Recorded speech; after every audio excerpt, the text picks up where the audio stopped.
Sari Ardiani dan ini Bu Vivi. Kami guru bimbingan dan konseling dari SMPN Sari Surabaya.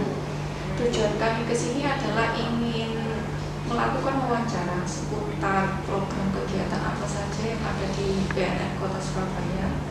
Kemudian kami nanti juga ingin melakukan liputan gedung-gedung apa saja yang ada di BNN Kota Surabaya. Ibu Guru SMPN Sari Surabaya, terima kasih sudah berkunjung ke kantor kami, yaitu kantor Badan Narkotika Nasional Surabaya yang berada di Ngagel Mada Selatan, Gang 5 nomor 22 Surabaya.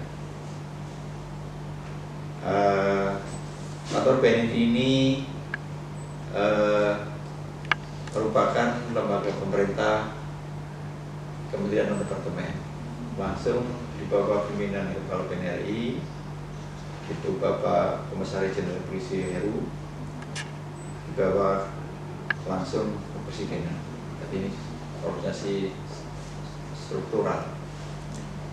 BNN ini Kota Surabaya itu dalam struktur organisasi terdiri dari Kepala BNN, saya sendiri, kemudian ada Kasih P2M Pak Badi Supratikno, ada Kasih Rehabilitasi Bapak Dr. Singge, ada Kasih Umum Bapak Ponati, ada Kasih Perantas Bapak Komisaris Polisi Tamar.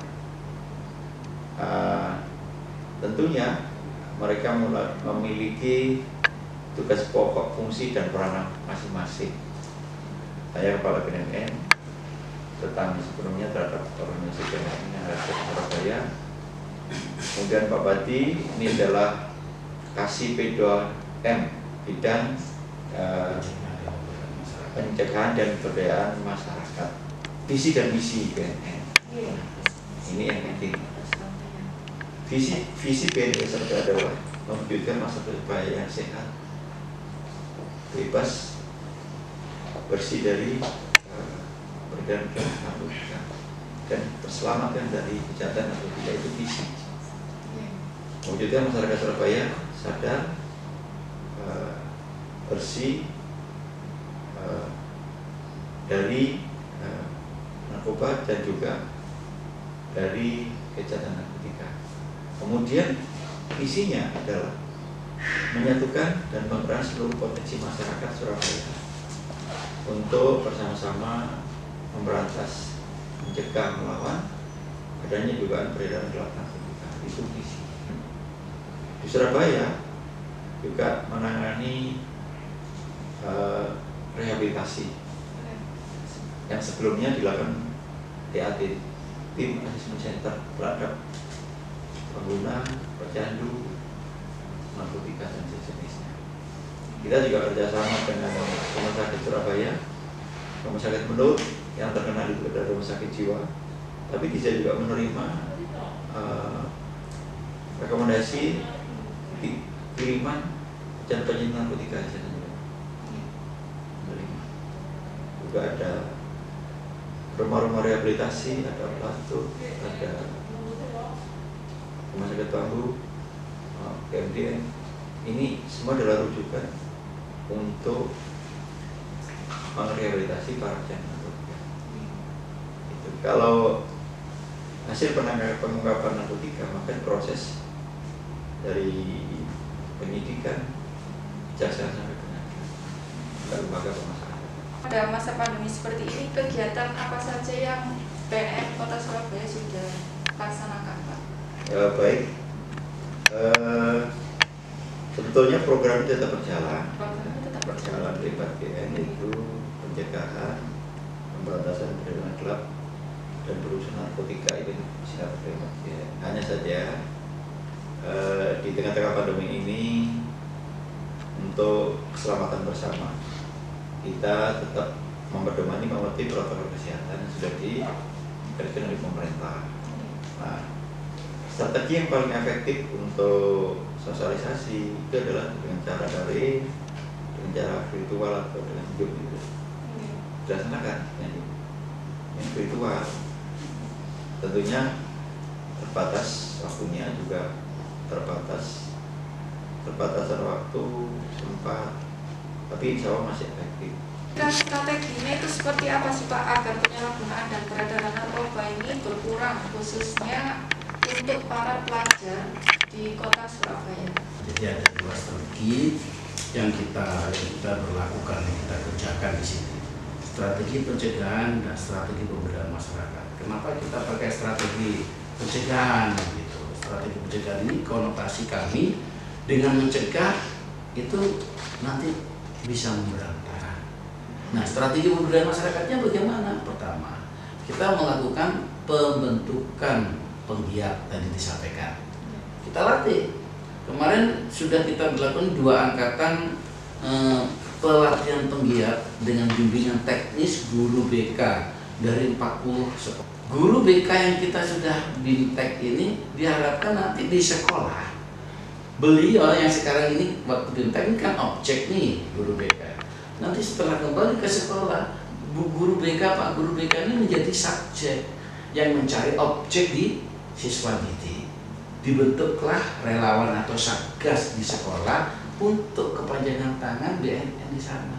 Nah, relawan penggiat yang ada di sana ini untuk apa? Ya, membantu teman-temannya supaya tidak terjebak di dalam permasalahan narkoba. Yang kita tahu bahwa narkoba itu sudah menjadi ancaman. Nah, proses pemberdayaan masyarakat seperti itu. Kita juga membentuk relawan. Nah, gitu. Relawan-relawan ini dibentuk oleh fungsi pencegahan. Strategi yang PNN punya tadi ada pencegahan dan pemberdayaan masyarakat. Betul. Pak ya.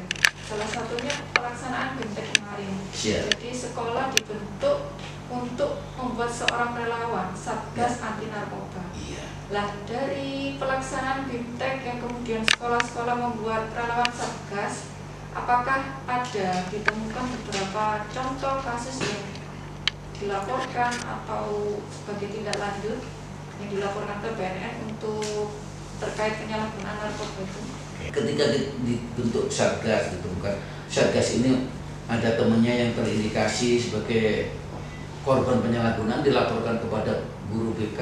Guru BK kemudian menghubungi BNN Kota Surabaya. BNN Kota Surabaya di lingkungan sekolah kami ada yang menjadi korban penyalahgunaan narkotika. Nah, nanti laporkan. Setelah dilaporkan ke BNN, bagaimana siswa dengan guru dengan orang tua dihadirkan, dikonseling di BNN Kota Surabaya. Ada psikolog di sini, ada sarjana psikologi, ada juga dokter di sini.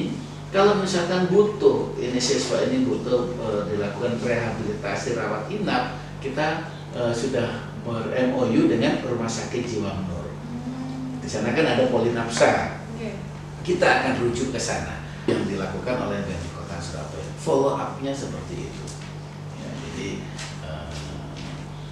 tidak kita biarkan berarti masa karetmu misalnya tidak begitu lagi, akan tetapi kita akan fasilitasi. Apakah contoh kasus penyalahgunaan narkoba yang pernah terjadi di kalangan remaja, mungkin khususnya di pelajar SMP di lingkungan Surabaya ini? Ya, dari tes inilah kita menemukan. Jadi ketika kita temukan, ini banyak kasus di sana. Visi kita menyelamatkan.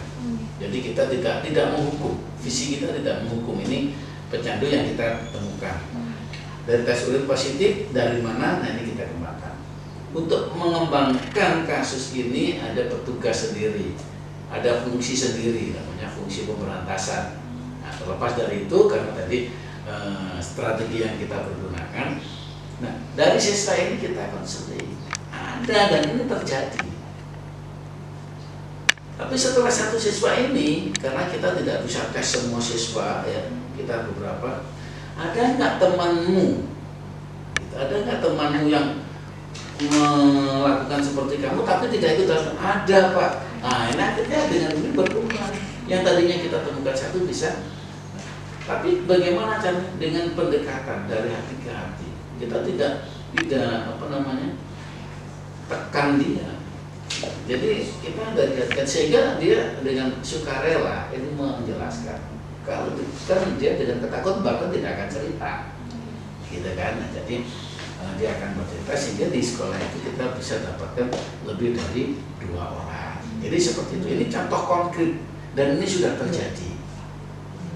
Ada juga yang dilakukan sebelum kita melakukan screening tes urin, Bapak Ibu guru BK itu sudah melakukan screening sendiri tanpa tes urin.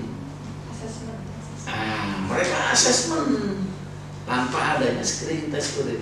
Dari asesmen ada siswa-siswa dengan sukarela jujur menjelaskan, saya dipengaruhi A, saya dikasih A. Kemudian sama guru BK dikocokkan kepada beliau, bagaimana baiknya. Dihadirkan orang tua, siswa, guru ke sini. Ya, jadi tanpa mengurangi fungsi strategi tadi, orang tua juga tidak merasa terintimidasi, dan guru juga tidak merasa guru ini adalah mencari kesalahan dan sebagai fungsi pembina. Jadi seperti itu, kita tidak ada rasa tidak nyaman gitu ya, diupayakan seperti itu. Terima kasih Bapak. Kalau untuk efeknya atau dampaknya seperti apa yang ditimbulkan ke sekolah jika ada siswa tersebut yang ketahuan atau diketahui ada beberapa siswa yang menggunakan narkoba. Jadi efeknya di sekolahnya itu apa? Kalau efek di sekolahnya itu, efek sekolah pasti tidak ada efek pasti. Cuman begini, kadang-kadang apa ya, mindset kepala sekolah, mindset guru BK, mindset guru pengajaran. Engkau nek murid kono sing jadi pecandu narkoba, nek sampai keluar, kok sekolahku gak ono sing daftar. Mindset ini yang harus kita kesampingkan. Kalau saya bilang ketika Pak Guru, Bu Guru, kepala sekolah ini semua memperhatikan murid, ada pecandu segala ditangani, ini adalah bentuk lembaga yang paling baik di negeri ini yang memperhatikan perkembangan siswanya. Kalau siswa ini dibiarkan, artinya sekolah ini tidak berkelas. Karena apa? Cuma mengumpulkan siswa tapi pembinaannya tidak paripurna. Cuman itu aja. Ini yang sering saya sampaikan kepada Bapak Ibu guru, supaya tidak lagi takut untuk mendapatkan siswa. Kenapa? Mereka butuh perhatian, mereka butuh bimbingan. Kalau mereka dibiarkan, mereka akan semakin tidak benar. Nah, ini konotasinya seperti itu. Gitu ya Bu ya. Penjelasannya sangat bagus sekali dari Bapak tadi. Mungkin untuk sebelum mengakhiri wawancara kami pada hari ini, Bapak Kartono dan Pak Rogi mungkin bisa memberikan tips kepada para pelajar di Kota Surabaya agar tidak terlibat dalam penyalahgunaan narkoba mungkin Pak ya. Semoga Bapak dimulai Bapak. Bapak. Oke. Oh baik, para Bapak Guru, tentunya narkotika dan penyalahgunaannya ini bukan tanggung jawab PDN saja, tapi tanggung jawab seluruh masyarakat. Masyarakat itu ada guru, ada pelajar, ada mahasiswa, ada siswa, ada orang tua. Ini bersama-sama bertanggung jawab untuk melakukan pengawasan, melakukan himbauan, pencegahan, bahkan mari bersama-sama menjauhinya. Dan yang kedua, terhadap para siswa-siswi, Anda tentunya punya cita-cita yang tinggi pulih, jadi TNI, jadi Polri, jadi guru, jadi dokter, silakan. Dan semua itu perlu diniati mulai sekarang dengan catatan dalam perjalanan ada rintangan, hambatan, dan bahkan ada gangguan. Nah, salah satunya adalah narkotika. Nah, modus-modus narkotika selama ini adalah para pengedar, para bandar itu dengan bujuk rayu, dengan paksakan bahkan untuk mencoba memakai, lama-lama jadi rutin pakai. Oleh karena itu, silakan para siswi belajar mengetahui tentang narkotika dan akibatnya. Silakan dibaca di Google, udah banyak. Di Google juga ada banyak. Silakan apa itu narkotika, apa bahayanya, dampaknya, sanksi hukumnya apa, ada semuanya. Harapan saya selaku Kepala BEN Surabaya, mari kita jauhi, mari kita lawan, mari kita perangi narkotika di wilayah kita. Sekali lagi, prestasi yes, narkoba. Lagi ya, terima kasih. Salam hormat kepada Bapak Ibu Guru dan seluruh siswa yang kami cintai, yang kami banggakan, kami banggakan. Mudah-mudahan kita semua selalu dalam lindungan dan bimbingan Allah SWT. Terima kasih. Assalamualaikum warahmatullahi wabarakatuh. Ada satu pesan untuk kalian. Bercita-cita jadi dokter, jadi presiden, jadi gubernur, jadi wali kota, jadi polisi, dan jadi tentara, bahkan jadi guru, itu hebat. Tidak ada satu orang pun yang bercita-cita menjadi pecandu narkoba. Tetapi banyak orang yang sukses menjadi pecandu narkoba hanya karena mencoba. Oleh karena itu, jangan sekali-sekali mencoba narkoba.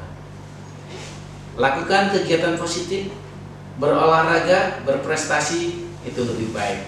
Selamat dan sukses untuk kalian semua mencapai cita-cita hidup 100% sadar, sehat, produktif, dan bahagia.